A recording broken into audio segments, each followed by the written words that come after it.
हम प्रभु से भक्ति क्यों नहीं मांगते? आज का प्रभु संकीर्तन।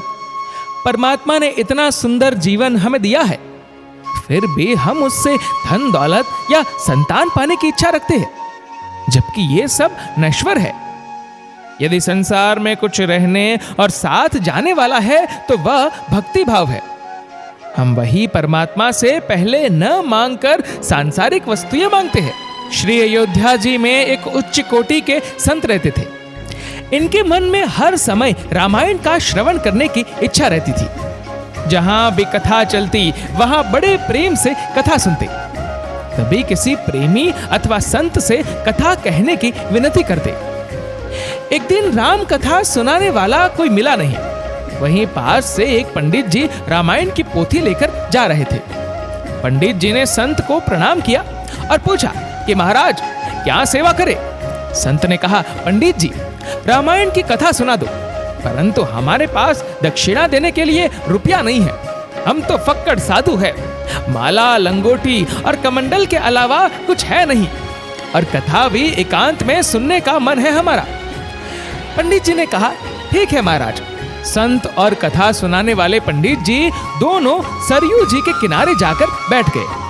पंडित जी और संत रोज सही समय पर आकर वहां विराजते और कथा चलती रहती। संत बड़े प्रेम से कथा श्रवण करते थे और भाव विभोर होकर कभी नृत्य करने लगते तो कभी रोने लगते।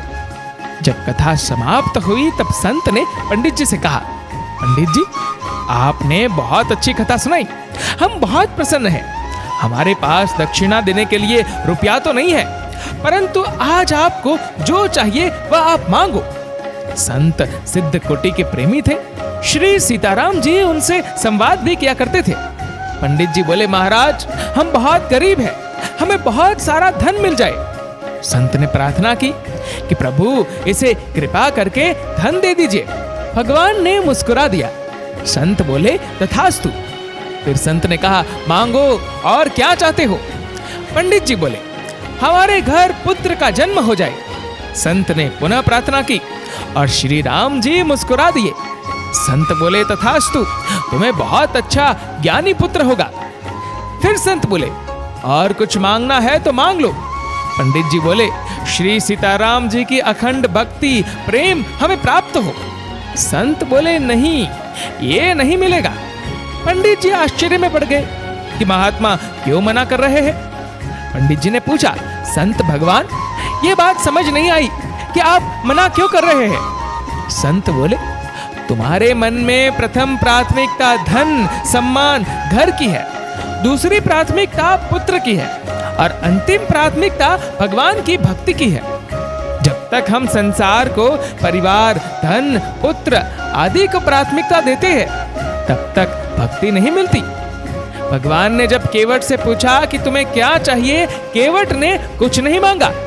प्रभु ने पूछा, तुम्हें बहुत सा धन देते हैं? केवट बोला नहीं। प्रभु ने कहा, ध्रुव पद ले लो। केवट बोला नहीं।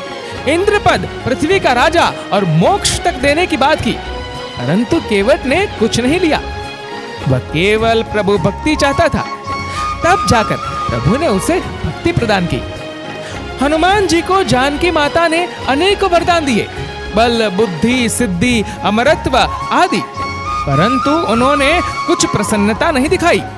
अंत में जानकी जी ने श्री राम जी का प्रेम अखंड भक्ति का वर दिया। प्रहलाद जी ने भी कहा कि हमारे मन में मांगने की कभी कोई इच्छा ही न उत्पन्न हो। तब भगवान ने अखंड भक्ति प्रदान की। इस प्रकार शुद्ध भक्त वही है जो परमात्मा से धन दौलत पुत्र आदि नश्वर चीजें न मांगकर केवल भगवत भक्ति की ही इच्छा रखता है। जय जय श्री राधे कृष्ण जी।